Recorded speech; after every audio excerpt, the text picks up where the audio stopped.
માં 18 રોટલી ખવડાવી દેતી તોય આપણું શરીર નહોતું વધતું, અને બાયડી 4 રોટલી ખવડાવે તોય શરીર વધે. એનું કારણ શું છે?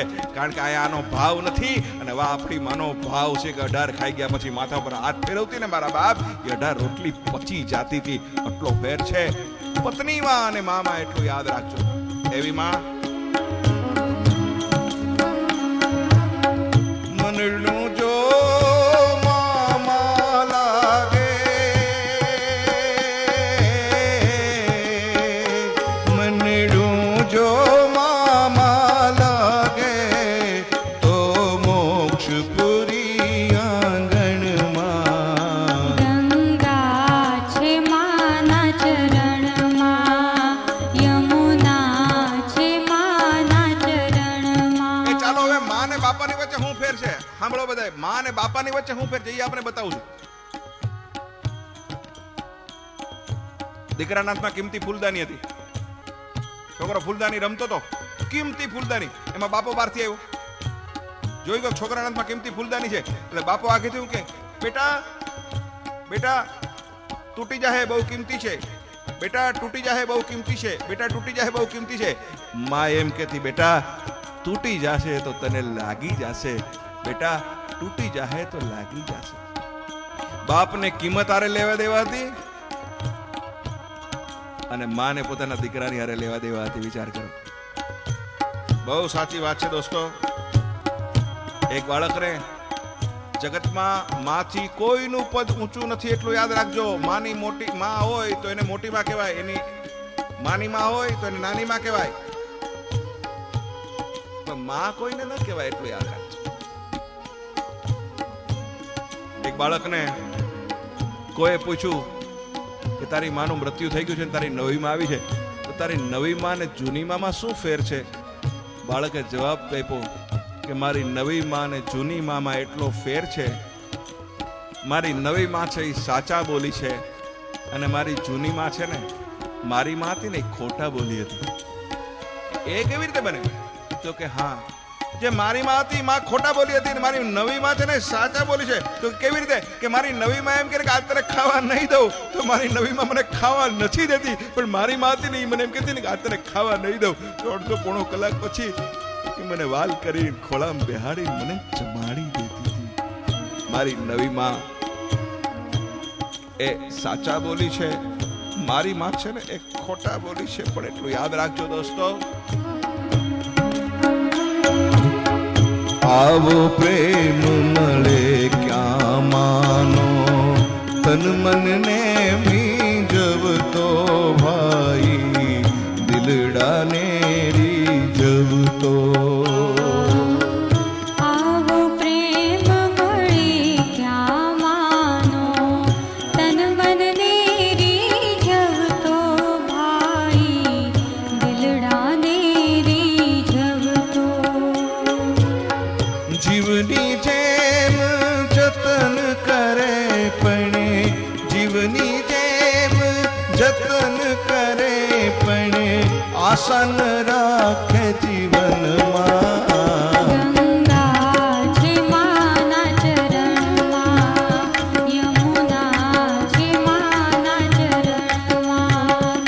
ગંગા છે માના ચરણમાં, યમુના છે માના ચરણમાં.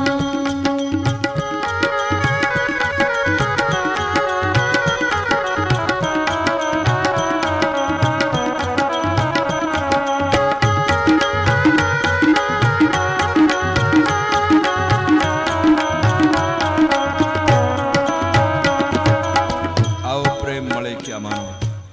સાંભળજો દોસ્તો, એક ઘટનાઓ કહું છું, આ બધા બહુ ભાવથી આ વાતને સાંભળજો. ગામડું ગામ, માના ખોળાની માલિકોર, બાળક રમે છે. મા બાપ ખૂબ જ કષ્ટ સહન કરી કરીને એક ના એક દીકરાને મોટો કરે છે.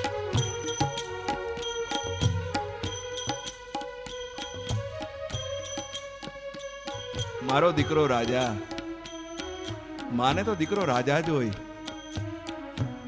બેટા જલ્દી જલ્દી મોટો થઈ જા, મારો દીકરો રાજા કલેક્ટર બનશે. મારો રાજા કલેક્ટર થશે. અને નાનો કાલી કાલી ભાષામાં બોલતો દીકરો કહે છે, માં હું બહુ ભણીશ, માં હું કલેક્ટર થઈ જઈશ.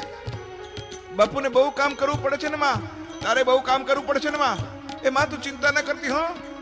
આપણે ઘરે કેટલા બધા દાસ દાસીઓ હશે, કામવાળા હશે, આપણે ઘરે બંગલો હશે, આપણે ઘરે મોટરો હશે. માં તારો દીકરો કાલ વારે કલેક્ટર થઈ જશે. આશામાં ને આશામાં માં પોતાના દીકરાને મોટો કરે છે. દીકરો મોટો થાય, ગામડું મૂકીને શહેરમાં ભણવા જાય છે. બહુ હોશિયાર છે. ભણતા ભણતા ભણતા એ દીકરાની નજર શેરથી રંગાઈ ગઈ. શ્રીમંત પરિવારની એક દીકરીની સાથે મનમેળ થઈ ગયો. દીકરીના બાપને એમ થયું કે છોકરો બહુ સારો છે, ઘરમાં શોભે એમ છે, એને રૂપિયાની જરૂર છે અને આપણે સારા પરિવારના એક છોકરાની જરૂર છે. શ્રીમંત પરિવારે અપનાવી લીધો. એક દિવસ એવો આવ્યો, દીકરીના બાપે લગ્નની ઓફર કરી. રાજાને મનમાં એમ થયું કે મારા વૃદ્ધ મા બાપને બોલાવીશ તો કદાચ એને જોઈને આ લોકો ના પાડી દેશે તો મારી આ તો જિંદગીનો સવાલ છે, પૈસો અને પ્રતિષ્ઠા બંને ગુમાવીશ. કલેક્ટર દીકરાએ લગ્ન કરી લીધા. ખૂબ ભણ્યો, ICS ની ડિગ્રી મળી છે. આ બાજુ ગામડાની માલિકો વ્રત રાજાને પત્ર લખે છે, બેટા તું ક્યારે મળવા આવે છે બેટા? દીકરો પત્ર લખે છે, માં ભણવાનો ખૂબ છે, મને સમય નથી. એક દિવસ નાસિકની માલિકો કલેક્ટર તરીકેની નિમણૂક થાય. વર્તમાન પત્રની માલિકો દીકરાનો ફોટો છપાણો છે ને ગામડે વર્તમાન પત્ર પહોંચ્યું. વૃદ્ધ માના હાથમાં એ વર્તમાન પત્ર આવ્યું, મારો દીકરો કલેક્ટર, મારો રાજા, આ તો મારો દીકરો છે. એટલે બાપને કહે, જુઓ આપણો દીકરો રાજા કલેક્ટર થઈ ગયો. હશે કામમાં હશે, આપણે કઈ નહીં શક્યો. જુઓ માં છે ને, મારો દીકરો રાજા કલેક્ટર થઈ ગયો. મારે મારા દીકરા રાજાને નાસિક મળવાને માટે જવું છે. બાપ તો બધું સમજી ગયેલો કે હવે માં કોઈ માલ નથી, રાજા આપણો નથી રહ્યો. ના, તમે એવું માનો છો, ખોટું છે. માં છું, મારું દિલ કે છે મને એકવાર મારા રાજાની પાસે લઈ જાઓ. વૃદ્ધાવસ્થાએ પહોંચેલા દીકરાને ભણાવવા માટે દેવું થઈ ગયેલું. એવી પરિસ્થિતિની માલિકો જે કઈ ઘર વખરી હતી વેચી અને વૃદ્ધ માં અને બાપ નાસિકની અંદર આવ્યા છે.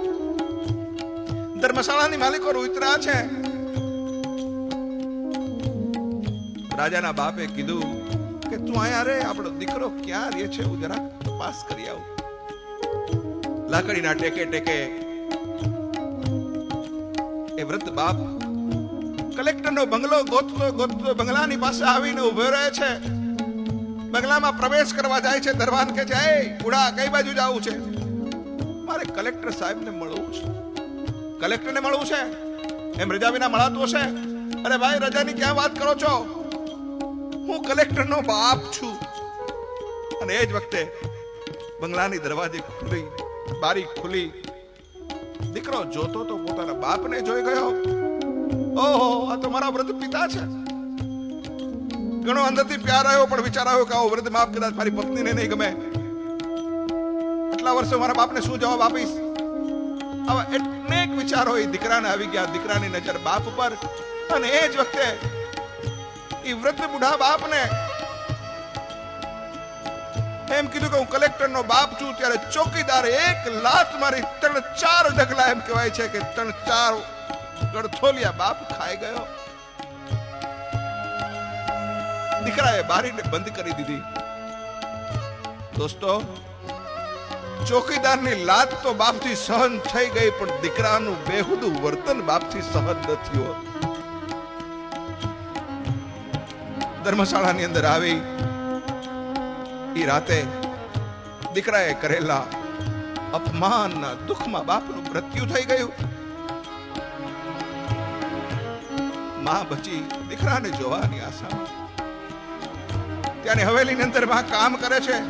અને એક દિવસ જોગાનું જોગ એવું બન્યું, કલેક્ટરના પત્નીને ત્યાં આવું અને કોઈને કહેતા હતા કે મારે એક કામવાળા બેનની જરૂર છે, કોઈ હોય તો મને કહેજો. માં સાંભળી ગઈ. બેન, તમારે કોઈ બાઈની જરૂર છે? હા, મારા ઘરમાં કામ કરે. કારણ કે કલેક્ટરના પત્નીને ડિલિવરી આવવાની હતી. માં નહોતી ઓળખતી કે આ મારા દીકરાની પત્ની છે, અને કલેક્ટરની પત્ની નહોતી ઓળખતી કે આ મારી સાસુ છે. પોતાની ગાડીમાં બેસાડી અને જેવી બંગલા પાસે ગાડી આવી અને માએ બંગલો જોયો, માં બધું પામી ગઈ, પણ પોતાના હૃદયની ઉપર પથ્થર મૂકી દીધો કે કુદરતે કદાચ આ મંજૂર હશે તો મને પણ મંજૂર છે. સગા દીકરાના ઘરની માલિકો માં કામ કરે છે, વૃદ્ધાવસ્થા છે. દીકરાનો જન્મ થઈ ગયો. કલેક્ટરના પત્ની એક દિવસ ક્લબની માલિકો ગયા છે અને ઓચિંતા કલેક્ટર ઘરે આવ્યા છે અને માથું બહુ દુખે છે. બે હાથે માથું પકડીને પથારીની માલિકો સૂતા છે ત્યારે વૃદ્ધ માએ આવીને કીધું, સાહેબ માથું દુખે, હું દાબી દઉં? અને કલેક્ટરના મોઢામાંથી શબ્દ નીકળ્યો, હા માં, દાબી દ્યો ને. વર્ષો પછી પોતાના રાજાના દીકરામાંથી મોઢામાંથી નીકળેલો શબ્દ માં સાંભળી અને માનું હૈયું હાથ નર્યું. ભાઈ, માં કલેક્ટરનું માથું દબાવવાની પાસે બેસી ગઈ. ધીમે ધીમે માથું દબાવે છતાં બે ગરમ ગરમ આંસુડા કલેક્ટરના કપાળની ઉપર પડ્યા અને કલેક્ટરે આમ સામે જોયું. માં, તું રડે છે? તારી આંખમાં આંસુ કેમ રોવે છે?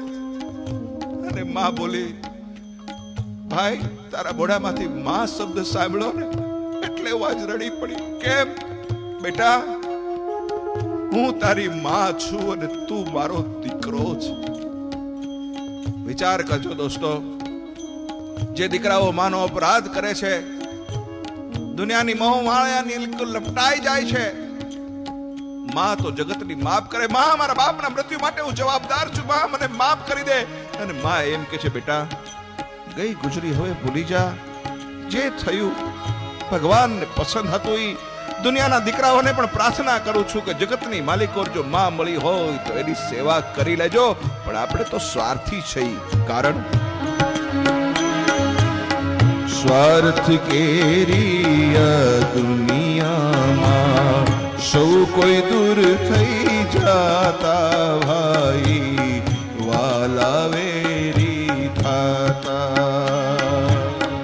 સ્વાર્થ કેરી આ દુનિયામાં સૌ કોઈ દૂર થઈ જાતા, ભાઈ વાલા વેરી થાતા. ખરે ટાણે હિંમત દેતી, ખરે ટાણે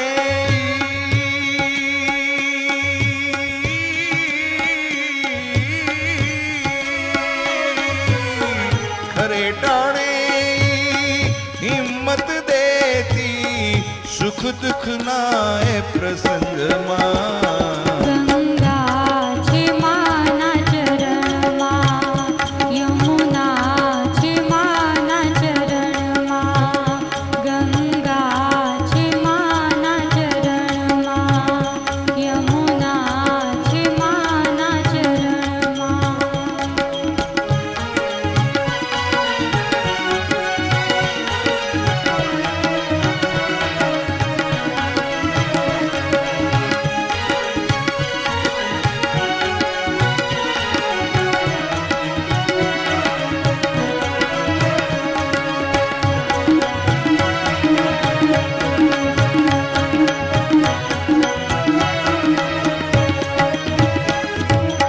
દુનિયાના લોકોને મારે એ પણ કેવું છે દોસ્તો, તમારી પત્ની કદાચ તમારા મા માટે કાંઈ બોલતી હોય તો હંમેશા તપાસ કર્યા વિના પોતાની માને કાંઈ ના કહેશો. એટલું યાદ રાખજો. ઘણા બૈરા દર મહિને ધૂણે, અમુક બૈરા દર મહિને ધૂણતા હોય. હું કામ ધૂણે ખબર છે? ઘણા બૈરા પોતાના ભાઈડાને પહોંચી ન શકતા હોય ને એટલે ધૂણે. હા, ધૂણે. એટલે બધાય પાસે જઈને પૂછે કોણ કોણ કોણ, એટલે ઓલું બૈરું ધૂણતું ધૂણતું શું કે બા, એટલે એની હાહુ ગુજરી ગયા હોય, હું ગોદાવરી. એટલે આખા ઘરને એમ થાય બા આવ્યા, હાલો પગે લાગો પગે લાગો. બાયડીના મનમાં એ જ હોય કે મારા ભાઈડો આમ પગે નથી લગતો, પણ આમ તો લગાડું. હા બળ્યો, આવા ઘણા બૈરા ધૂણતા છે, ઘણા સાચું ધૂણે છે, કોઈની લાગણીને મારે દુભાવવી નથી, મુબારક હો. પણ ખોટું ધૂણતા હોય એને પ્રાર્થના કરું છું, બંધ કરી દેજો. ઓલી ધૂણી એટલે આખું ઘર પૂગ્યું, કોણ ગોદાવરી. એટલે બધા કે બા આવ્યા, આખું ઘર ઉપડું પગે લાગવા. આખું ઘર પગે લાગે. એનો વર ખૂણામાં ઉભો જોતો હતો, ખોટાળી છે એક નંબર, નાટકબાજ. આખું ઘર પગે લાગે. થોડો પગે લાગવા જાય. હવે આને મૂળ તો લગાડવો તો આને જ પગે. એટલે ધૂણતી રાડ્યું નાખે. હજી કોક બાકી રહી જાય. ઘરના આખા એના વરને કે હાલે ભાઈ રમેશ પગે લાગી લે, બાય વાસ. હવે આખું ઘર કે એટલે પગે તો લાગવું પડે. ધ્રુજતો દૂરથી રમેશ આવે, ઓરાય આગો ભાગાસ. અને રમેશ પગે લાગ્યો અને એવા ધબાતણ વરામણા માર્યા ભાઈ. પછી તો દર મહિને થઈ ગયું, મહિનો થાય ને ધૂણે રમેશ 4-5 ધબા મારે. કોકે કીધું રમેશ ક્યાં આમને મરી જાય, ઓલા અશ્વિનભાઈ ને મળ, છુટકારો થઈ જાય તારો, સ્ત્રી ચરિત્રના નિષ્ણાંત છે. આવ્યો મારી પાસે, શું છે? મને કે દર મહિને ધૂણે છે ને મારે છે. રસ્તો બતાવો. મેં કીધું એક કામ કર, હું તારા બાપા જીવે છે? મને કે ના, એ તો વયા ગયા. સમજાવી દીધું. હવે ધૂણે ને તો હું કહું એમ કરજે. અને ગયો ભાઈ, મહિનો પૂરો થયો ને ઓલી ધૂણી આખું ઘર પગે લાગ્યા, કોણ ગોદાવરી. બધા આવ્યા. હજી કોક બાકી રહી જાય, પણ ઓલો રમેશો દેખાણો નહીં, જોરથી રાડ્યું નાખે. હજી કોક બાકી રહી જાય તો રમેશો સામેથી ધૂણતો આવ્યો. ગોદાવરી કે તું કોણ? તો હું તારો વર ગોરધાન. મને મૂકીને વહી આવી. મારો કહેવાનો અર્થ એ છે દોસ્તો, આવી ગોદાવરીઓ જો કોઈના ઘરની માલિકો હોય તો સ્ત્રી ચરિત્ર કરવાનું છોડી દેજો. દુનિયાની તમામ વહુઓને પ્રાર્થના કરું છું, તમે તમારી સાસુને જેટલું સુખ આપશો એટલી જ તમારી માં, તમારા ઘરની માલિકો સુખી થશે, એટલું યાદ રાખજો. સ્વાર્થ કેરી આ દુનિયામાં સૌ કોઈ દૂર થઈ જાતા ભાઈ, વાલા વેરી થાતા. સ્વાર્થ કેરી આ દુનિયામાં સૌ કોઈ દૂર થઈ જાતા ભાઈ, વાલા વેરી થાતા. ખરે ટાણે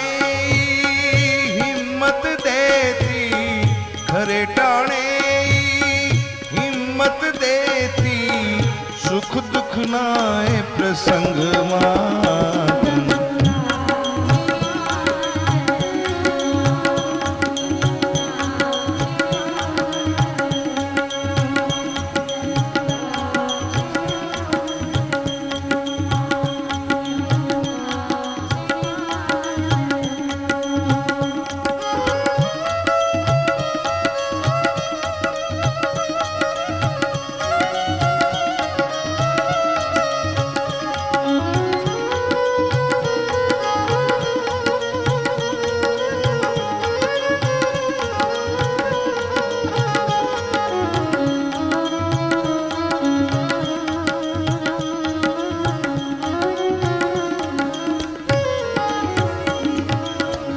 સ્વાર્થ કરી આ દુનિયામાં સૌ કોઈ દૂર થઈ જતા, વાલા પણ વેરી થતા. ખરે ટાણે હિંમત દેતી, સુખ દુઃખના પ્રસંગમાં. માં અદભુત પાત્ર છે. દુઃખમાં સાથે રહે એનું નામ માં. આખી દુનિયા જયારે નફરત કરતી હોય અને ત્યારે પ્રેમ કરે એનું નામ માં. આખી દુનિયા દૂર થઈ જાય અને ત્યારે નજીક આવે ને એનું નામ માં. કરેલા ઉપકારોનો કદી પણ અહેસાસ ન કરાવે એનું નામ માં. માં અદ્ભુત પાત્ર છે દોસ્તો. રાજકોટની એક સત્ય ઘટના હું આપને કહેવાને માટે જાઉં છું. માને આંખે ઓછું દેખાતું હતું. દીકરો બહુ સુખી, વકીલ, મા ઉપર પ્રેમ. એક દિવસ દીકરાએ માને કીધું, માં તું બિલકુલ ચિંતા ન કરતી, તારી આંખનો ઓપરેશન સારામાં સારા ડોક્ટર પાસે કરાવીશ માં. અને હા માં, રાજકોટમાં નહીં સારું થાય તો અમદાવાદ લઈ જઈશ, તને મુંબઈ લઈ જઈશ. આયા પણ સારું નહીં થાય ને માં તો તને વિદેશ લઈ જઈશ. અરે માં તોય તને આંખની રોશની પાછી નહીં આવે ને માં, એટલું યાદ રાખજે. તો કોઈ જીવતા માણસની હું 5 લાખ રૂપિયા ખરીદી કરીને આંખ લઈ લઈશ. માં તું ચિંતા ન કરતી, તારા માટે હું 5 લાખ રૂપિયા ખર્ચીને કોઈ જીવતા માણસ પાસેથી આંખ ખરીદી લઈશ માં. હું તને દેખતી કરીશ હો માં. પણ દીકરો વકીલ, એને મનમાં એક પ્રશ્ન થયો. એને માને પૂછ્યું, હે માં શું બેટા, માં તારી આંખને કાંઈ થઈ જાય તો તને દેખતી કરવા માટે હું 5 લાખ રૂપિયા ખર્ચો કરું, પણ એમાં મને કાંઈ થાય તો તું મારા માટે શું કર? માએ બહુ સારો જવાબ આપ્યો, બેટા હું તો માં છું, મારી પાસે તારા જેટલી સંપત્તિ ક્યાંથી હોય? દુનિયાના કોઈ પણ મા બાપને પૂછો કે તમારી પાસે મૂડી કેટલી, તો દુનિયાના મા બાપ કહેશે કે મારે 2 દીકરા છે ને એ મારી મૂડી છે. દુનિયાના મા બાપો પોતાના સંતાનને પોતાની મૂડી માને છે, અને આજના સંતાનો પોતાના મા બાપને કહે કે તમારી પાસે કેટલી મૂડી છે. સંતાનોને ભૌતિકતા આરે સંબંધ છે, મા બાપોને પોતાના સંતાનોની આરે સંબંધ છે. બેટા તું મને એમ કે છે કે મને કાંઈ થાય તો હું તારા માટે શું કરું?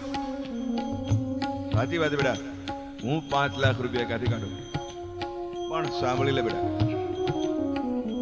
મારી આંખને કાંઈ થાય તો 5 લાખ રૂપિયા લઈ અને તું બજારમાં કોઈની આંખને ખરીદવા નીકળ, અને જેટલી વાર લાગે અને એટલી વાર મારે અંધારામાં રહેવું પડે ને બેટા.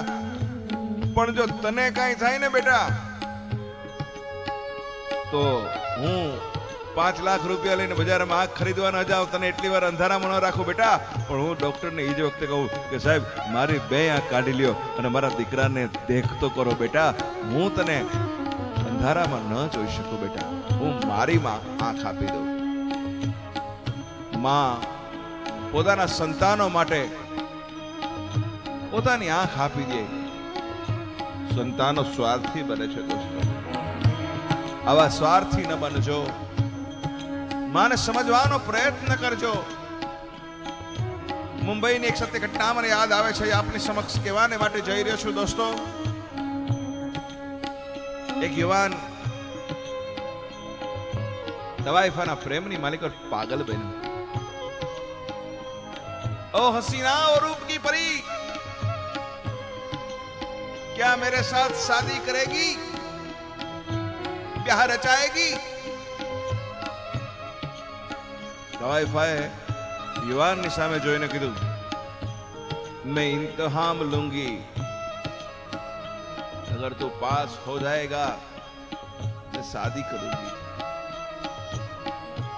મારી પરીક્ષામાં પાસ થાઉં, તારે લગ્ન કરવાને માટે તૈયાર છું. બોલ બોલ, તારી શું પરીક્ષા છે, તારી કેવી પરીક્ષા કરવી છે મારી? અને તવાઈફાએ એક છરી યુવાનના હાથની માલિક પર આપીને એટલું બધું, એક કામ કર, અગર મને બહુ પ્યાર કરતો ને તો જા તારી માનું કાળજું કાઢીને લઈ આવી, તારી માનું કાળજું કાઢીને લઈ આવીશ, પછી હું તારી હારે લગ્ન કરીશ. પ્રેમમાં અંધ બનેલો માણસ ઘરે ગયો. 3-3, 4-4 દિવસથી દીકરો ઘરે નહોતો આવ્યો. માં દીકરાની રાહ જોઈને બેઠી હતી. દીકરાને જોઈને માં રાજી થઈ, હાલ બાપ હાલ, હાલ બેટા જમી લે બાપ. પણ દીકરા ના મનમાં પ્રેમનો નશો હતો તવાઈફાનો. દીકરે હાથમાં છરી લઈને માના કલેજાની મારી પર હુલાવી દીધી. તાર પડતું કાળજું બહાર નીકળી ગયું. પણ પ્રેમ નો અંત બનેલો દીકરો હાથમાં કાળજું લઈ અને ઘરની બહાર નીકળતો હતો ને ઘરના ઉંબરાની ઠેસ વાગી. ફડતું કાળજું બોલ્યું, બેટા તને ક્યાંય વાગ્યું તો નથી ને? આ માની મમતા છે. કાળજાને હાથમાં લઈને યુવાને તવાઈફા પાસે જઈને કીધું, લે તારા પ્રેમની પરીક્ષામાં હું પાસ થઈ ગયો. મારી માનું કાળજું લઈને આવ્યો છું. હવે મારી હારે લગ્ન કર. તવાઈફાએ બહુ સારો જવાબ આપ્યો છે. સાંભળજો દોસ્તો કે દોસ્ત તારી માનું કાળજું લેવો, પણ સાંભળી લે, જે માએ તને 9 મહિના સુધી પેટની માલિકો રાખ્યો ને પ્રસૂતિની વેદના સહન કરી, જે માએ તને 25 વર્ષનો મોટો કર્યો, वो 9 मास और 25 साल में तू तेरी मां का न हुआ तो मेरा क्या होगा? अरे तारी मानो न થઈ શકો. तवाइफाए भगवान ने प्रार्थना करी, या इलाही तेरे दरबार में हम एक फरियाद करते हैं. या इलाही तेरे दरबार में हम एक फरियाद करते हैं कि तू ऐसे बेटे को न पैदा कर जो अपनी मां की जिंदगी बर्बाद करते हैं. या इलाही हम तेरे दरबार में एक फरियाद करते हैं, तू ऐसे बेटे को न पैदा कर जो मां की जिंदगी को बर्बाद करते हैं. माना चेहराમાં કોઈ પણ પરિસ્થિતિની માલિકો હોય છે. સ્મિત હસતી હોય છે માં, દુઃખમાં પણ માં હસે.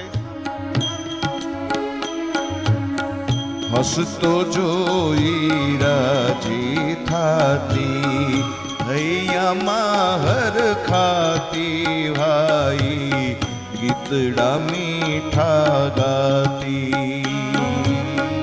હસતો જોઈ રાજી થાતી, હૈયામાં હર ખાતી ભાઈ, ગીતડા મીઠા ગાતી. હસતો જોઈ રાજી થાતી, હૈયામાં હર ખાતી ભાઈ, ગીતડા મીઠા ગાતી. હસતો જોઈ રાજી થાતી, હૈયામાં હર ખાતી ભાઈ, ગીતડા મીઠા ગાતી.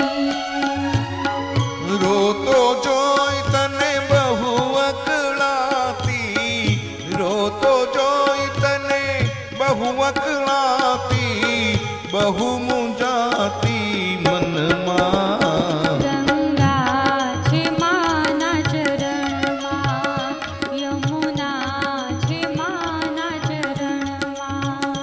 ગંગા છે માના ચરણમાં, યમુના છે માના ચરણમાં.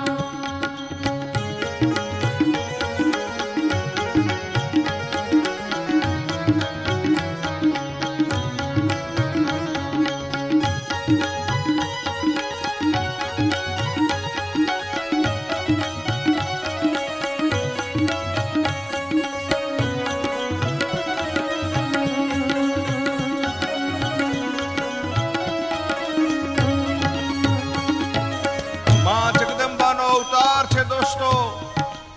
गमगीन राहों में कौन किसका होता है? गमगीन राहों में कौन किसका होता है? परछाई भी साथ छोड़ देती है जब अंधेरा होता है, और जब अंधेरा होता है तो मां का साथ होता है. ડુંગરાવાળી કુળદેવીને ચુંદડી ઓઢાડવા જાઓ ત્યારે કુળદેવી તમારી આંખની માલિકો જોઈને પ્રશ્ન કરતી હશે કે દીકરા ડુંગરો ચડીને મને ચુંદડી ઓઢાડવા આવ્યો, મને રાજી કરવા આવ્યો. આ ડુંગરાવાળીને રાજી કરતા પહેલા તારી ઉમરાવાળી માને ખારો હાટલો લઈ દીધો. ડુંગરાવાળીને રાજી કરવી હોય તો પેલા ઉમરાવાળીને રાજી કરજો. તમારી ઉમરાવાળી રાજી થાય ને બાપ તો તમારી ડુંગરાવાળી રાજી થાય એટલું યાદ રાખજો. મકાનની ઉપર માતૃકૃપા અને પિતૃકૃપા લખવાથી મા બાપના હૈયા ઠરતા નથી એટલું યાદ રાખજો. આ દુનિયાના બિલ્ડરોને મારી એટલી પ્રાર્થના છે કે મોટા મોટા બંગલા બનાવો છો એની માલિકો સર્વન્ટ ક્વાર્ટર આપો છો. અરે બાપા કુતરાને રહેવા માટે ઓરડિયું બનાવો છો. અરે બાપ એકાદ મા બાપને રહેવા માટે પણ ઓરડો બનાવજો. કાલ સવારે દીકરાઓ બંગલામાં ન હાચવે તો કમથી કમ ઓરડીની માલિકો રહી અને મા બાપ પોતાના નાનકડા નાનકડા બાલુડાઓ સંત છોકરાના છોકરાઓને જોઈ અને પાછલી જિંદગી જીવી જાય. એક બંગલાની ઉપર લખ્યું હતું માતૃકૃપા પિતૃકૃપા. હું અંદર ગયો, પાણી પીધું. મેં બેનને પૂછ્યું તમારા સાસુ સસરા ક્યાં છે? બેન કે એ લોકો અમારી જોડે નહીં રહેતા, એમને અમારી જોડે નહીં ફાવ્યું. હશે. મેં કીધું માતૃકૃપા પિતૃકૃપા કાઢી નાખો. મને કે તું શું લખું? મેં કહ્યું લખો પત્નીની કૃપા. મા બાપ ને ઘરમાં આજના યુવાન સંતાનોને મા બાપ ઘરની માલિકો ગમતા નથી એટલું યાદ રાખજો.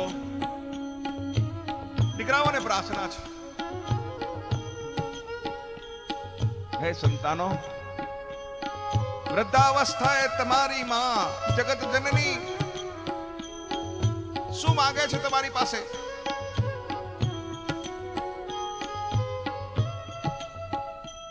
એક દીકરો માના ઓરડાની પાસેથી નીકળો એટલે માએ પૂછ્યું બેટા અહીં આવતો. શું છે માં? બેટા તારો પગાર કેટલો છે? માં મારો પગાર 30,000 રૂપિયા છે. તને રોજના કેટલા મળે? માં મને રોજના 1,000 રૂપિયા મળે.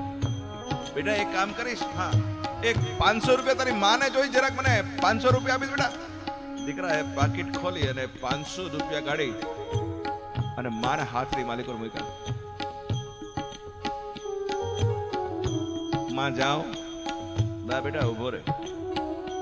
માએ ઓશીકું ઊંચું કરીને બીજા 500 રૂપિયા કાઢી અને 1,000 રૂપિયા ભેગા કરીને દીકરાના હાથની માલિકો મૂક્યા. માં કઈ લેવું છે? હા બેટા લેવું છે. સાંભળ 2 મિનિટ ઉભો રે. શું લેવું છે માં? બેટા મારા માટે કઈ નથી લેવાનું. તો બેટા તારા માટે લેવાનું છે. શું લેવાનું છે માં? બેટા તને મારી પાસે બેસવાનો સમય નથી.